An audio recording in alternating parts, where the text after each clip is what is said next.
And question for John. Congratulations on the win.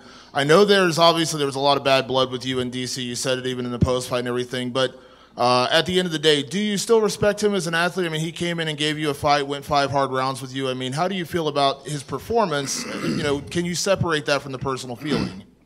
Yeah, I thought he had a very good performance out there tonight. Absolutely. My lips swollen, my eyes fat. It was a 5-round fight. It was entertaining. He had some great flurries in there. And as an athlete, how can you not respect a guy like that? You've had personal battles before. I would say maybe the closest one to this one is the Rashad Evans fight. A lot of things were said before that one. How much did that play into your performance? You seemed confident. You came out there and you looked loose. You were actually, I think somebody said you were in the crowd even before the fight signing autographs or something. So, I mean, how did all the emotion, everything weigh in? It seemed like you maybe had one of your best performances of your entire career tonight. Yeah, thank you. I was in the audience. I tried to sign autographs at each entrance of the arena. That was, I was cold for some reason. I couldn't get going. I was like, ugh. My coach asked me if I wanted a sip of coffee, and I was like, no, I don't want to mess with my system. So I went out to the arena, and I drew energy from the fans. And, seeing the fans before the fight, they just did not expect to see me in the audience. And I heard one person started crying. So, I mean, how does that not energize you? I went back into my locker room, and I just felt so much better. And I was just like, yeah, this is my arena. But, yeah, I'm fighting tough, scary dudes is what I do. And a lot of people said, John, you seem more calm and relaxed and just having fun more than ever. And I've accepted my job. I accept that it's not going to be easy, but I know that I have the cardio to last. And as long as I don't get knocked out, I'm going to be there in your face, no matter what you do to me, fighting you back for 25 minutes. So it's almost like accepting death. Once you're not afraid of death anymore, you can just kind of have fun and do your thing. That's where I'm at right now when it comes to MMA. And last question, going into this fight, you said very openly your goal is to be the greatest of all time. And why wouldn't you want to be the greatest of all time? Absolutely. A lot of people, and myself included, felt DC was the guy. He was the equal. He was a heavyweight who came down and was just an incredible fighter. He pushed you, but you still ultimately won. Do you feel like you did take a step closer towards that ultimate goal of where you feel like you are the greatest of all time? Because, again, I really do believe DC was, a big test. Yeah. My plan is to become the greatest fighter of all time, and it's so feasible. It's so attainable. All I got to do is just stay focused and keep believing just the way I believe and to keep working. And I do believe 2015 will be the year I solidify it. Big thing that I'm excited about is getting back to Albuquerque. I do not train in between fights, and that's pretty well documented. I'm sure a lot of people have seen pictures of me having this big gut and things like that. And normally I get back to Ithaca after a fight and hang out with my buddies. I have guys over. We play video games all day in my little movie room or whatnot. And I become a full-time dad. And now that I live in Albuquerque, man, it's going to be huge. This next fight is going to be something else. Going to get right back to strength and conditioning. We're going to actually start working towards a black belt and jiu-jitsu, and I get to work on things. I'm so excited for this development and for this maturity that I'm getting ready to start going through, training in my off season. Expect whoever I fight next to have their hands full. Question for John. Congrats, John. The fight, I think if people would have mapped that out and they knew it went this way, they would say it might have favored Cormier, and yet you won the fight, in a style that might have favored him. Do you get any more, joy out of the victory, beating him essentially at his own game? Yeah, absolutely. My wrestling coach, he is a collegiate wrestling coach right now. Where a lot of these coaches in MMA, they focus on MMA wrestling. My coach, his high school wrestling team is ranked 10th in the nation, and they have been for several years, Izzy Martinez. So Izzy's very connected to the wrestling community. And, he said everywhere I go, man, all the tournaments, everyone is rooting for DC. He was like, the whole wrestling community is against you right now. And we have something to prove, John. We have to show these guys that if you went D1, that you would have been a national wrestling champion. If you would have went for the Olympics, you would have placed at the Olympics. We have to show them that you used your gifts for MMA and not wrestling.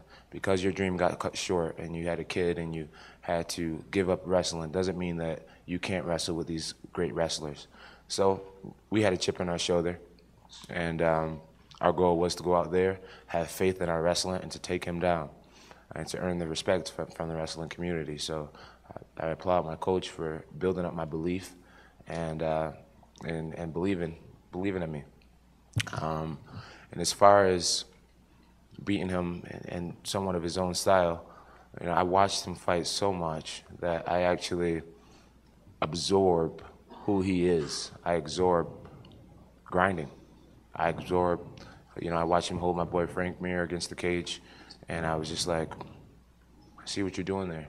And just watching my opponents so much, I start to subconsciously inherit their talent and their gifts. And so a lot of times you see me do exactly what they would want to do to me, I'd end up doing it to them. I am proud to say that this team is unbroken. So everyone who brought Breaking Bones shirts, you saw what happened. Feel free to buy yourself an unbroken shirt from Reebok. I felt like we were the king of the grind tonight. We work hard at Greg Jackson's, working in the desert, man. In order to hang out in the desert, you got to be tough. The animals that live in the desert are tough. The plants that survive in the desert are tough. My boy Cowboy here is a bad mofo. So we embraced the grind. We are the king of the grind. Today, our team went 3-0. 4-0. So, you guys want to be a part of the best martial arts program in the world? Feel free to join Jackson's MMA. And John, you referenced a couple times in it. That was Greg. Kidding. Go ahead. John, you had referenced a couple times earlier that 2015 might be the year you get recognition as the greatest fighter ever. What is it that you think you need to do to get to that point? And do you think that Anderson right now has that, or is it somebody else? Anderson, I'll start by saying, is a guy I respect tremendously. I've been looking up to him since I was about 19, 18 years old. I've studied all of his fights, and I really want to model my career after him. Anderson has won so many world titles, and you can't discredit what he's been able to do. At the same time, with that being said, with all due respect, I believe that I've had the toughest resume in this history of this sport. I've fought so many amazing athletes. So many times people thought I was going to lose. I will give Anderson and George being above me.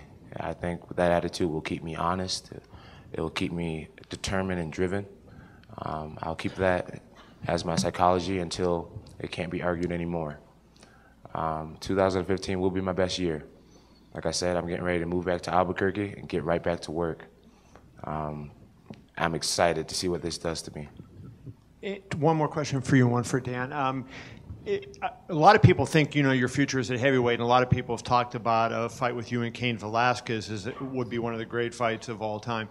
But I heard you said on TV something about fighting at middleweight, and I don't know. Obviously I didn't hear what you said, but can you tell us what you said and what your thoughts would be on taking on Velasquez at heavyweight, and then if you can just elaborate on what you meant by making 185.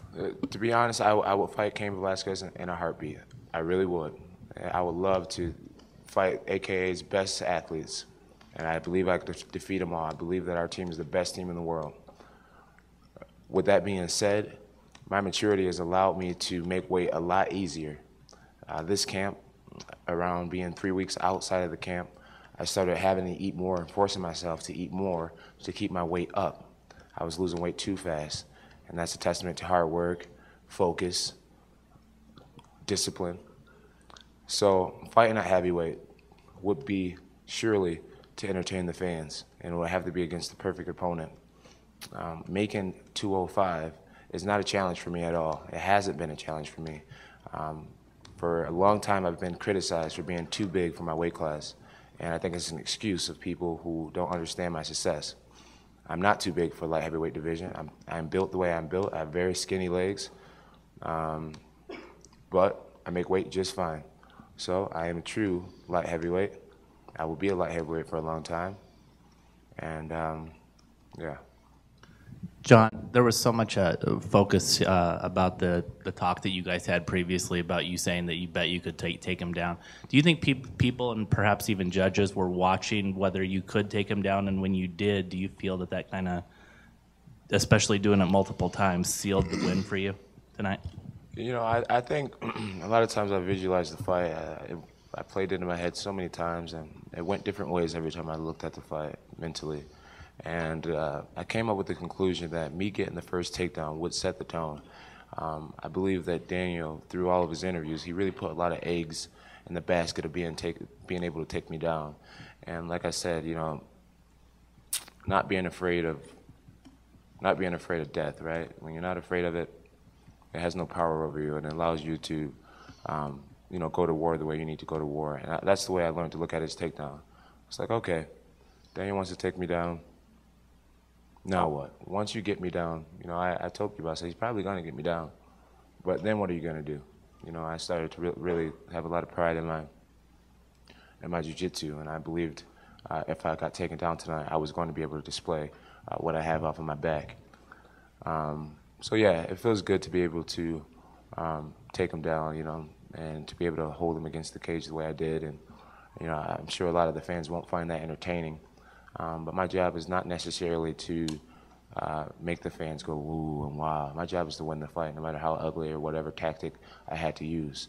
Let's remember, Randy Couture, one of the greatest of all times, that was his whole game, holding guys against the cage. And that's what I did tonight. I'm not apologetic for it, and came out with the win. And in regard to the 2015 schedule, you clearly have another fight coming with the Gustafsson and the January. I would say that's disrespectful to Anthony Johnson to say that I have a fight against Gustafsson. No, and Johnson. But after that fight, would you then make the decision on heavyweight? No, you know, I really don't even want to talk about heavyweight anymore. You know, I'm making weight pretty good at light heavyweight. And when I do go heavyweight, it'll be something me and Dana talks about. And we will have the right opponent. And it'll be for the right purse. John, at the close of the fight, obviously there was kind of an intense little exchange between you guys. You stopped early to celebrate, and then I think threw a punch when Daniel kind of led up to, and then I think Daniel actually threw a punch maybe after the bell. Just what was going through your head right there? I mean, kind of walk us through what you were thinking as that unfolded. Well, I put my hands up, and you know, I was surprised that Daniel didn't attack me because we had more time in the fight. Once I realized that he let his guard down, I snuck in 2 punches before the bell rang. After the bell rang, he snuck in a few punches. I don't think any of them hit me. He almost hit Herb Dean. And that's why I gave him the second sign, because he tried to hit me after the bell. And on the post-fight show, you had some kind of intense words. You know, kind of said, "Listen, I don't like Daniel Cormier. I don't respect him. Hope I can fight him again so I can whip him." But when you see the respect that he's offering you, the emotion that he has, does that change your opinion at all?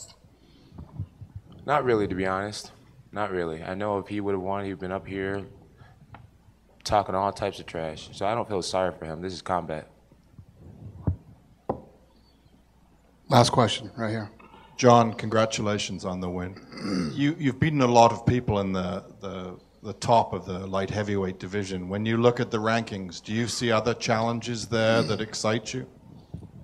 Yeah, you know, the light heavyweight division, there's always going to be somebody new. You know, if you think about it, Anthony Johnson was just written off recently, and now he's back and he's looking good, and there's a lot of people that thinks he's the guy to beat me.